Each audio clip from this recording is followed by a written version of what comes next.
scene for a really pivotal act in Hamlet where Hamlet stabs Polonius here. Brief synopsis. In Gertrude's room, Polonius hides behind a tapestry. Hamlet's entrance so alarms Gertrude that she cries out for help.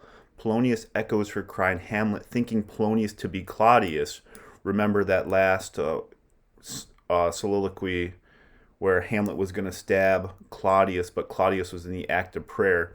Here, if Hamlet were to stab Claudius and kill him, this is an act of treachery, right? Claudius stabs Polonius, or so Hamlet stabs Polonius to death. Hamlet then verbally attacks his mother for marrying Claudius. In the middle of Hamlet's attack, the ghost returns to remind Hamlet that his real purpose is to avenge his father's death. I love these moments where the ghost intervenes here because Hamlet gets a little too hot-headed and boisterous. Gertrude cannot see the ghost and pities Hamlet's apparent madness. After the ghost exit, Hamlet urges Gertrude to abandon Claudius's bed. He then tells her about Claudius's plan to send him to England and reveals his suspicion that the journey is a plot against him, which he resolves to counter violently. He exits, dragging out Polonius's body. So this is a real. So the wheel. There's no going back now. Once Hamlet stabs Polonius and everything's in motion, Claudius wants to send Hamlet to England to do away with him.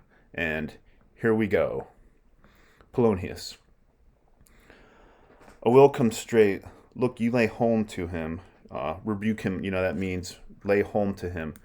Polonius is telling Gertrude to talk harshly, rebuke Hamlet here for his actions. Tell him his pranks have been too broad, unrestrained, to hear with, and what your grace hath screened and stood between much heat him. I'll silence me even here. Pray you be round with him. Hamlet, mother, mother, mother, I'll warrant you, fear me not. I hear him coming. Now, mother, what's the matter? Hamlet, thou hast thy father much offended. And she's talking about Claudius here, right? Mother, you have my father much offended. I love that line. Come, your answer with an idle tongue, foolish tongue. Go, you question with a wicked tongue. Why, how now, Hamlet? What's the matter now? Have you forgot me? No, by the cross. The rood is the cross. Not so. You are the queen, your husband's brother's wife, and would it were not so, you are my mother. Nay, then, I'll set those to you that can speak. Come and sit you down. You shall not budge. You will not till I set you up a mirror. So a mirror here, right? I'm going to look where you see the inmost part of you. What wilt thou do? Thou wilt not murder me? So this moment here, I think the Gertrude is the mother, Hamlet's mother is worried, right? Are you help ho? Will you Polonius, what and because Hamlet's kind of coming in there hot at his mom, and the queen's like, what's going, thou will not murder me? Hamlet, what ho help, or Polonius here? What will you? Yeah. How now, a rat? So Hamlet thinks it's Claudius behind the curtain, but hiding. And again, this is Polonius. Remember, all of Polonius is to thine own self be true. All those little dime store famous quotes. He's duplicitous. He's kind of long-winded. He's. So Hamlet, a bloody how now, a rat?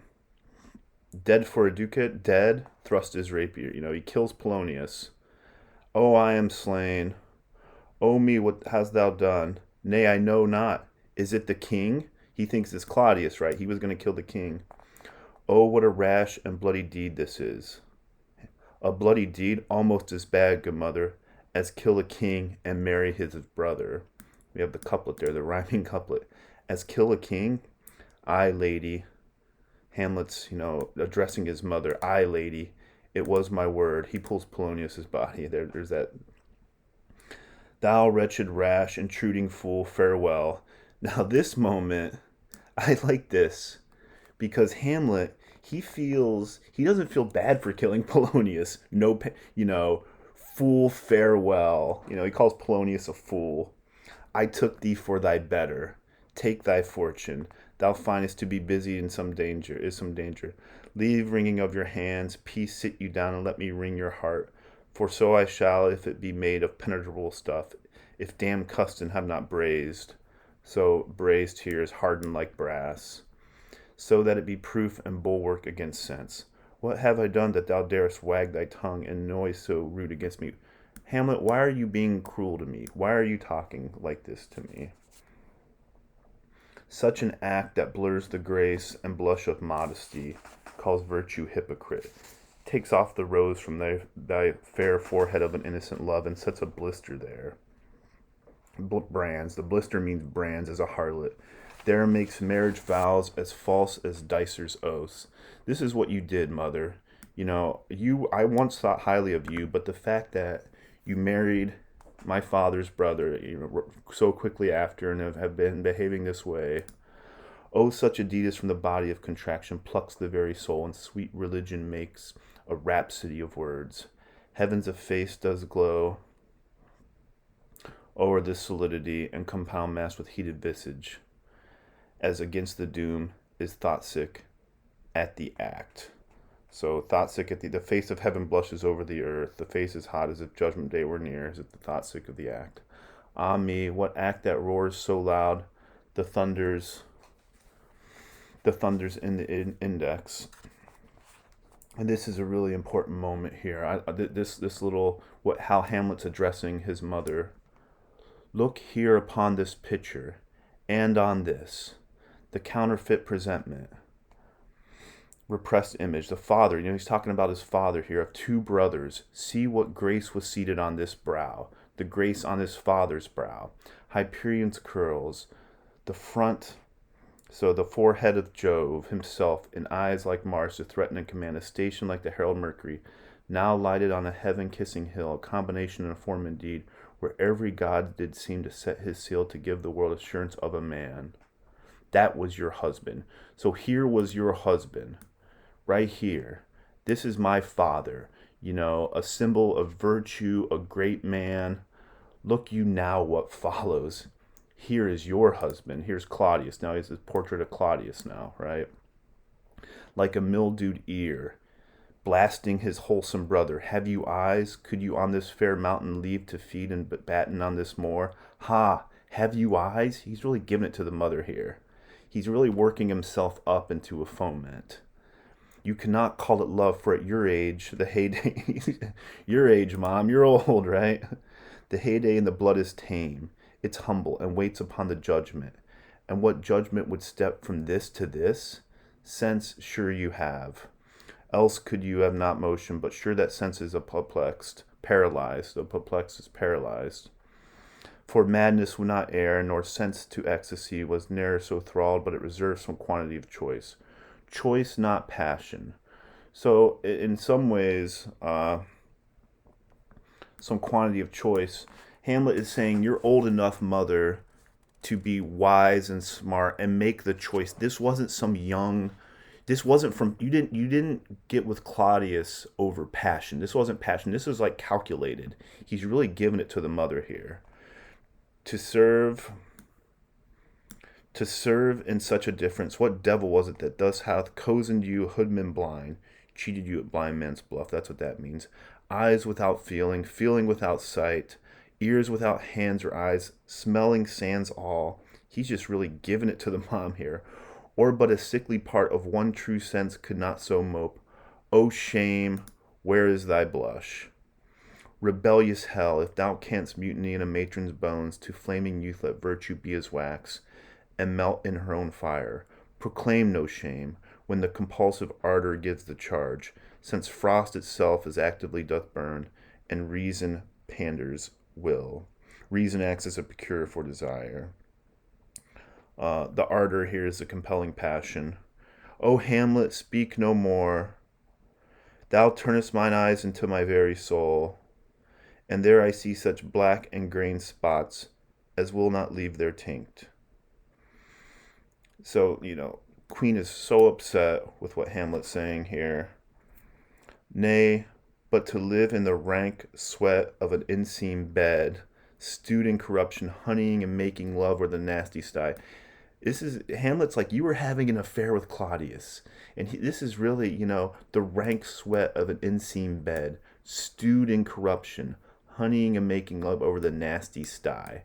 Hamlet's just you were having an affair with Claudius here. Oh, speak to me no more. These words like daggers enter my ears. No more, sweet Hamlet. Hamlet is worked up here, right? A murderer and a villain, a slave that is not 20th part the tithe, 10th part of your proceeding. Claudius is not 1/10 of what my father was. Of vice and kings, a cup purse of the empire and the rule, that from a shelf the precious diadem stole and put it in his pocket. No more. So Hamlet, he's like worked up here, and we see this ebb and flow with Hamlet with the second soliloquy. He was self lacerating. Third soliloquy, and then he's a little more measured. The fourth and fifth. Here he's worked himself up into a foment again. He's wound up. The ghost enters. A king of shreds and patches, save me and hover over me with your wings, you heavenly guards. What would your gracious figure? Alas, he's mad. So Hamlet sees, the ghost enters. Hamlet sees the ghost. Save me and hover over me with your wings. What would your gracious figure? Do you not come your tardy son to chide that lapsed in time and passion? Let's go by the important acting of your dread command. So Hamlet sees the ghost. Do you not come your tardy son to chide? Are you upset that I haven't enacted a revenge yet? Lapsed in time and passion, let's go by the important acting of your dread command. The dread command is avenge me, right? Kill Claudius. Ghost, this is important here. This is beauty, right? I love this moment. Do not forget, this visitation is but to whet thy almost blunted purpose. But look, amazement on thy mother sits. O step between her and her fighting soul. Conceit's imagination here. In weakest bodies, strongest works. Speak to her, Hamlet. So the father, Hamlet, has worked himself up into such a frenzy. The ghost is like, calm down, right? Calm down. You're remember what I told you. You're not meant to hurt your mother physically, right? Speak to her, Hamlet. Talk to her like your mother. How is it with you, lady? Alas, how is it with you that you do bend your eye on vacancy, and with the incorporeal air do hold discourse? And Gertrude, the mother, thinks Hamlet's mad because she cannot see the ghost. Forth at your eyes your spirits wildly peep, and as the sleeping soldiers in alarm, your bedded hair, like life in excrements, outgrowths, start up and stand an end. O gentle son, upon the heat and flame of thy distemper, sprinkle cool patience. Whereon do you look?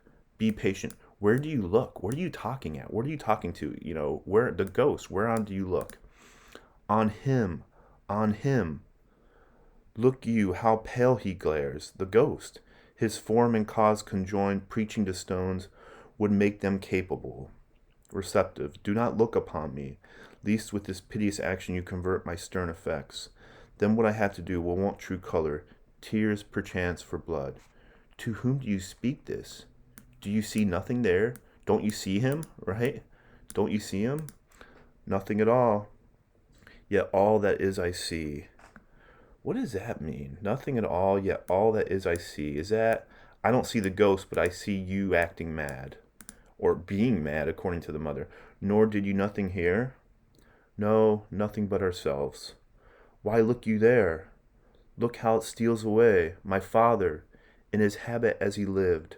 Look where he goes even now out at the portal. Exit ghost. Queen, this is the very coinage of your brain. This bodiless creation ecstasy is very cunning in. Ecstasy. My pulse as yours doth temperately keep time and makes his healthful music. It is not madness that I have uttered. I am not mad. I am not mad. Bring me to the test, and I the matter will reward which madness would gamble. Start away from mother, for love of grace, lay not that flattering unction to your soul that not your trespass but my madness speaks. It will but skin and film the ulcerous place, whilst rank corruption mining all within.